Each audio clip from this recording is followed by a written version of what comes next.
Bonjour. Le Proche-Orient, sous très haute tension en ce moment, on parle de frappes israéliennes sur des sites iraniens importants, même nucléaires. Oui, et d'une riposte de l'Iran avec des drones. Une escalade assez spectaculaire. Absolument. On va essayer de décortiquer un peu tout ça en se basant sur ce qu'a rapporté LCI dans une édition spéciale, comprendre les faits, les enjeux. D'accord. Alors, commençons par l'action israélienne. Qu'est-ce qu'on sait de ces frappes? D'après la source LCI, qu'est-ce que ça nous dit? Ce qui ressort des infos de LCI, c'est d'abord le ciblage très précis. Natanz par exemple. Le site nucléaire principal. Exactement. Le cœur de l'enrichissement d'uranium iranien. Il serait, d'après ce qui se dit, autour de 60-66% d'enrichissement là-bas. Ce qui est énorme. Presque le niveau militaire. Tout à fait, on est très proche des 90% nécessaires. Et ce site, il est protégé, hein. Les installations seraient à 50 mètres sous terre. Incroyable. Et ils auraient réussi à toucher ça, hein? Apparemment, oui. LCI évoquait l'utilisation de munitions spécifiques, peut-être américaines, pour pénétrer si profondément. Frapper si pouvant, ça montre quand même une certaine détermination et une capacité technique, non? C'est pas rien. Clairement, et ce n'était pas la seule cible, toujours selon LCI. Il parlait aussi de sites de missiles balistiques longue portée. Ceux qui peuvent atteindre Israël. Logique? Logique. Et même, plus personnel, si on peut dire, les résidences de certains ingénieurs clés du programme. Ah oui, ça va loin.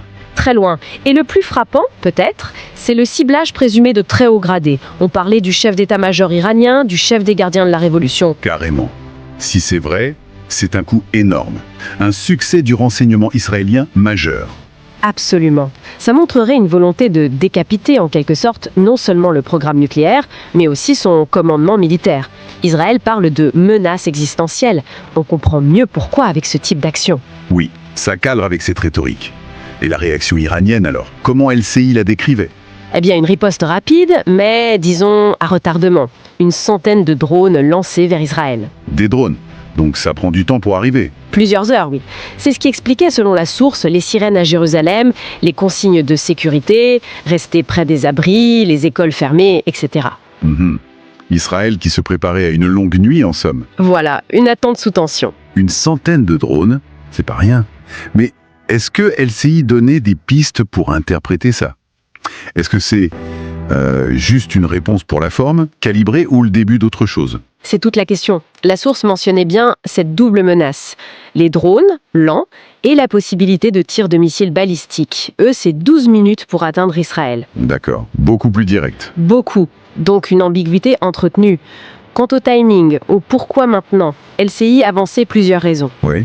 D'abord, l'échec des négociations sur le nucléaire. Le 6e round entre les États-Unis et l'Iran à Oman venait de capoter. Ah oui, juste avant. Ensuite, un rapport de l'AIEA, l'agence de l'ONU pour le nucléaire, apparemment très critique sur le manque de coopération de Téhéran. Ce qu'Israël a dû interpréter comme une preuve de mauvaises intentions. C'est ça, la preuve pour eux d'un programme militaire caché.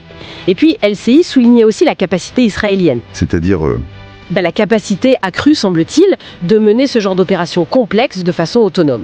Même si, pour Natanz, on évoquait ses munitions américaines. D'accord, il se sentait prêt à agir seul, en gros. Voilà. Et ça colle avec une préparation signalée par LCI. Mobilisation de réservistes, mesures pour les civils, alerte dans les ambassades. Tout ça renforce l'idée d'une opération planifiée, en ligne avec le discours du point de non-retour dont parlaient les responsables israéliens. Très clair. Parlons des réactions internationales telles que rapportées par LCI à ce moment-là. Les États-Unis, par exemple. Alors là, c'était un peu confus au début. Pas de réaction officielle immédiate de la Maison-Blanche. Mais Trump a parlé, non? Oui, cité par Fox News. Il aurait été prévenu et il justifiait l'attaque en disant que l'Iran ne devait pas avoir l'arme nucléaire.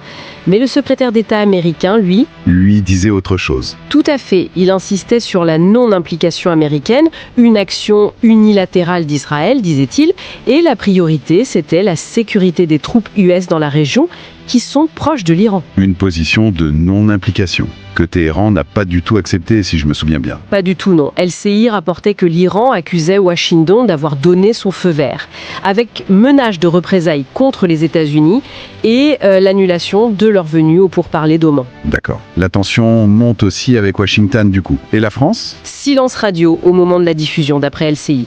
Ni l'Élysée, ni le Quai d'Orsay n'avaient réagi, même s'il y avait eu un conseil de défense sur l'Iran peu avant. Bon. Alors, si on essaye de synthétiser ce que LCI nous apprenait à chaud, On a des frappes israéliennes très ciblées, très profondes, visant le nucléaire et des chefs militaires importants. Oui.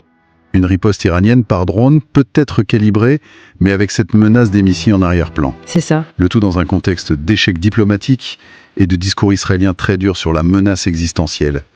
Et les États-Unis qui disent on n'y est pour rien, mais l'Iran ne les croit pas. C'est une bonne synthèse des éléments rapportés à ce moment précis, oui. Alors, pour finir, une question qui me vient en regardant tout ça, est-ce que cette confrontation directe, cette rhétorique du point de non-retour, ça change vraiment la donne par rapport à la guerre de l'ombre qu'on connaissait avant entre Israël et l'Iran?